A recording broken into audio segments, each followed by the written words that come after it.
Terima kasih Anda masih bersama kami di iNews Sumut, inspiring and informatif. Pemirsa, persoalan kemiskinan di Kota Medan diharapkan dapat segera tertangani dengan baik oleh Pemko Medan melalui berbagai program yang akan dicanangkan di tahun 2023 mendatang. Seperti apa baiknya proses penyelesaiannya, berikut pembahasan selengkapnya dengan Wakil Ketua DPRD Medan Haji Barumsyah yang dipandurkan saya Leli Irawan.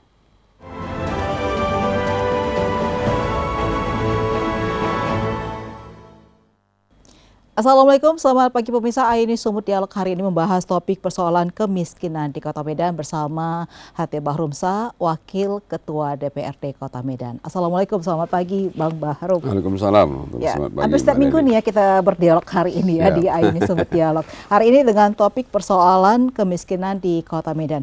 Bicara soal kemiskinan, berarti ada angka kemiskinan. Nah, mungkin bisa disebutkan dulu Bang, berapa sih sebenarnya angka kemiskinan di Kota Medan? Baik, ketika masa COVID kemarin, angka kemiskinan kita menurut dokumen, data itu BPS 9%.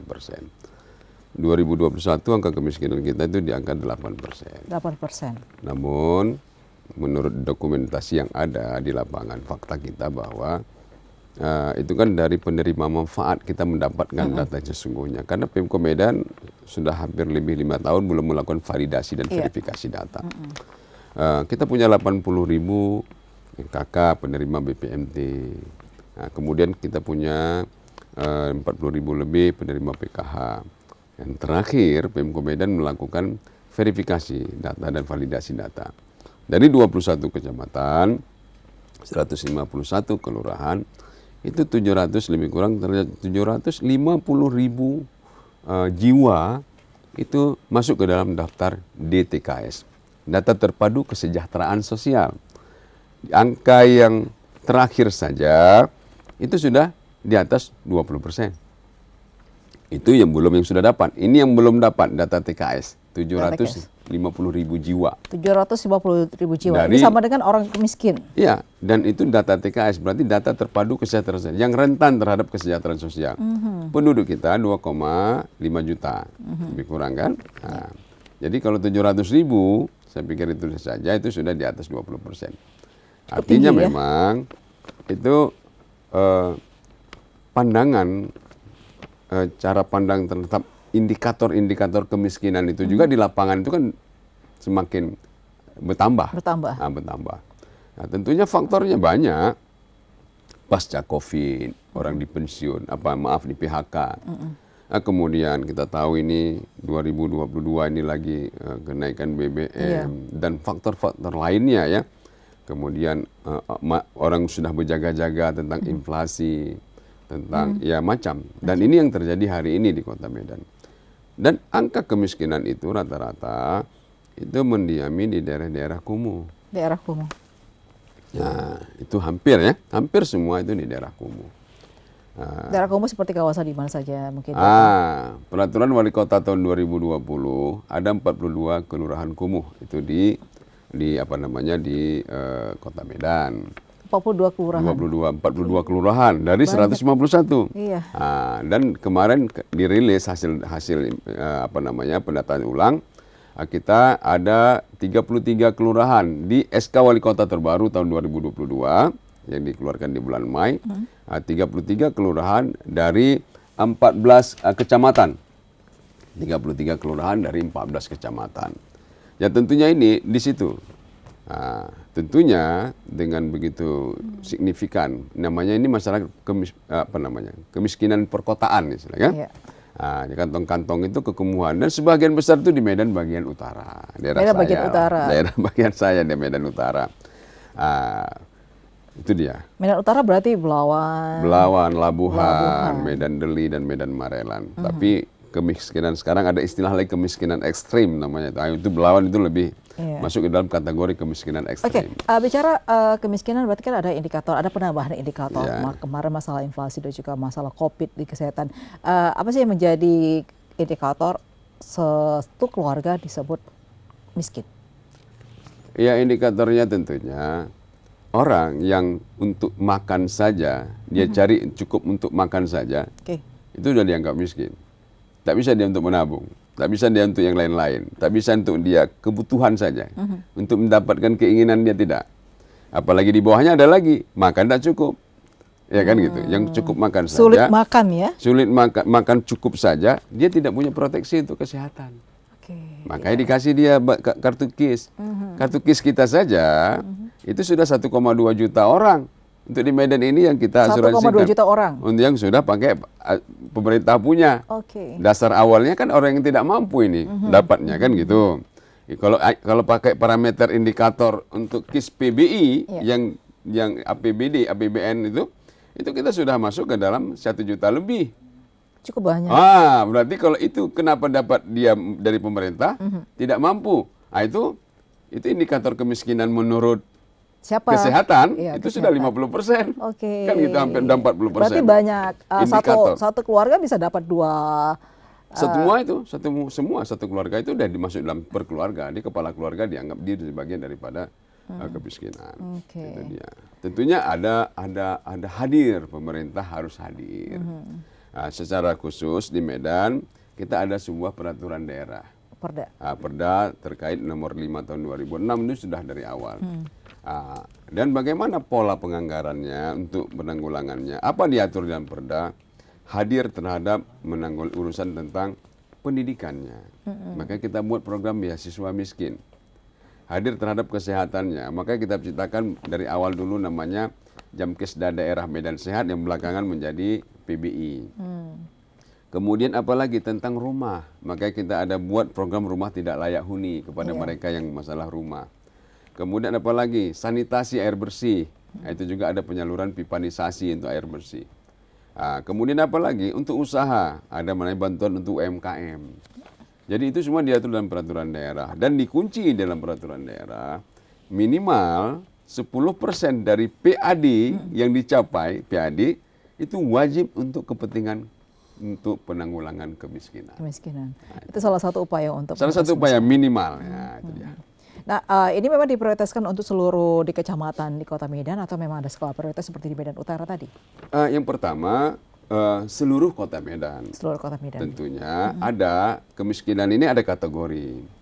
Ada daerah yang miskin, ada kelurahan yang miskin, kebetulan miskinnya itu sekian puluh %. Tapi menurut namanya kita lihat bahwa angka kemiskinan yang didata per KK, didata ini per KK bukan kawasan. Ternyata paling banyak itu di daerah Medan Utara.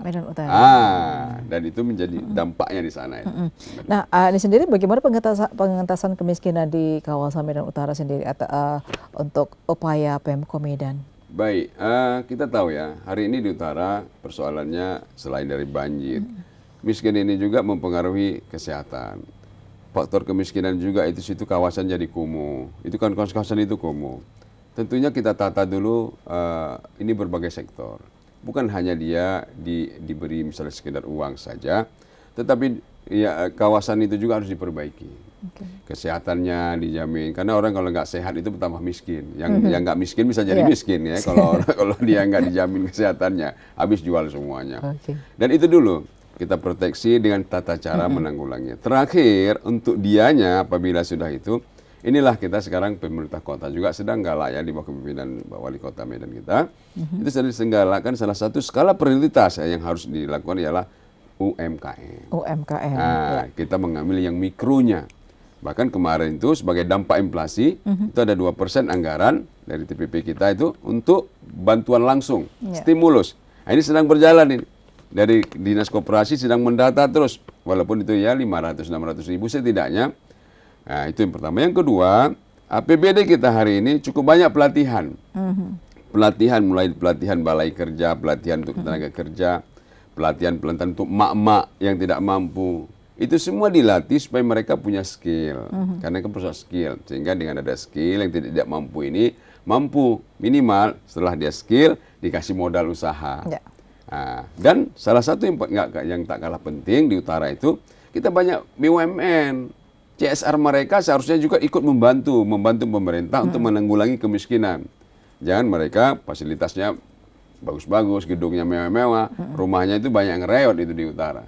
Itu saya pikir itu perlu ada kolaborasi dari pihak ketiga juga ikut membantu, itu yang penting. Nah, artinya kan Ini sudah berjalan, tidak hanya sekedar berjalan. Artinya kan sejak COVID itu banyak memang bantuan-bantuan yang diberikan masyarakat, dan banyak juga masyarakat menerima tidak hanya satu bantuan dari yang diterima masyarakat.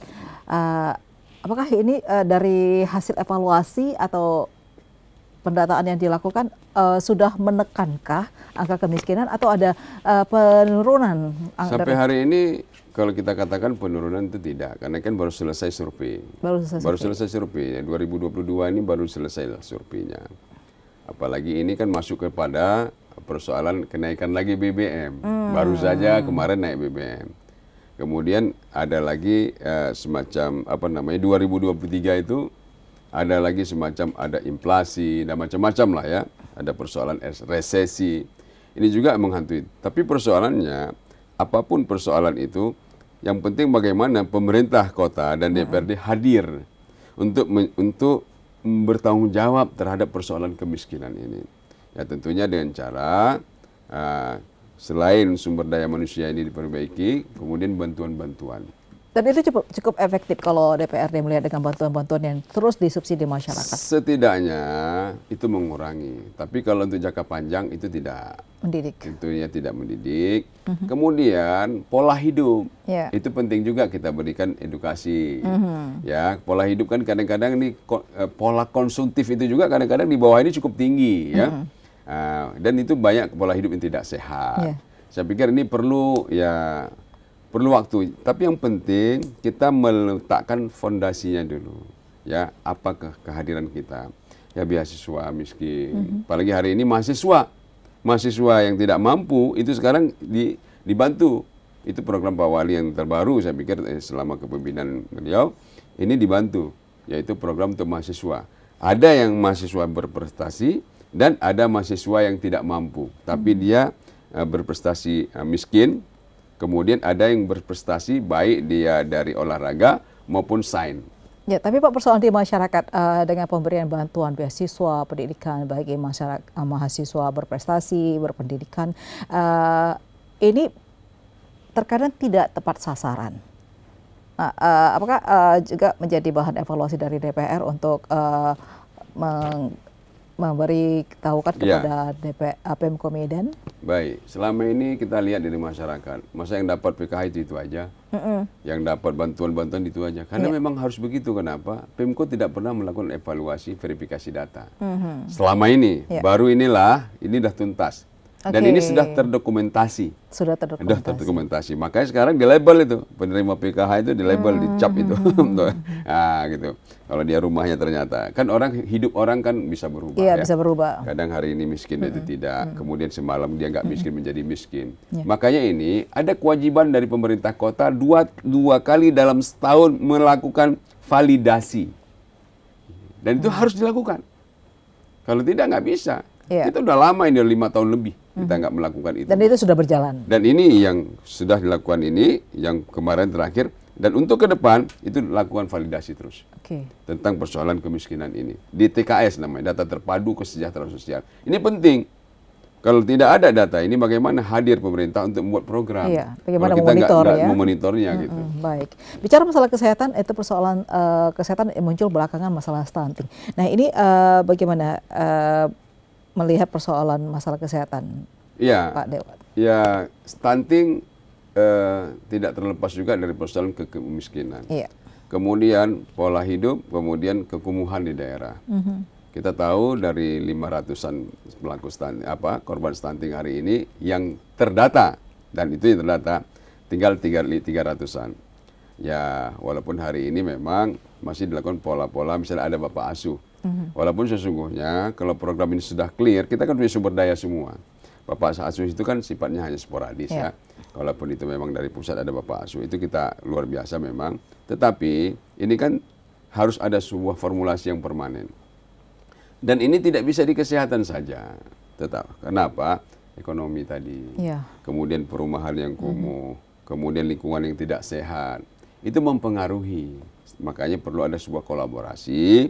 Tuntaskan dulu daerahnya, bersihkan lokasinya, tempat layaknya. Karena ada rumah sekarang masyarakat di utara itu ada yang nggak punya rumah. Rumah mereka di tanah-tanah pelindung di pinggir laut semuanya, dan itu berpotensi untuk itu. Closing statement Pak Barub, mungkin harapan terhadap angka kemiskinan di Kota Medan. Ya, harapan kita tentunya dengan berbagai program upaya kita ya, kita terus berikhtiar dari sisi regulasi, dari sisi kebijakan, dari sisi penganggaran. Semuanya itu kita berharap bahwa tujuan kita bagaimana kemiskinan di Kota Medan ini semakin berkurang. Tentunya kita perlu dukungan dari segala pihak, berbagai stakeholder, dan dalam bentuk sebuah kolaborasi yang baik, pemerintah kota, DPRD Kota Medan, masyarakat, dan pihak ketiga. Insya Allah mudah-mudahan semakin membaiknya kota kita ini, semakin turunnya angka kemiskinan. Saya yakin dan percaya itu. Mudah-mudahan. Ya, baik, terima kasih Bang Bahrum atas waktunya untuk di Aini Sumut Dialog hari ini, dan saya Lili Irawan.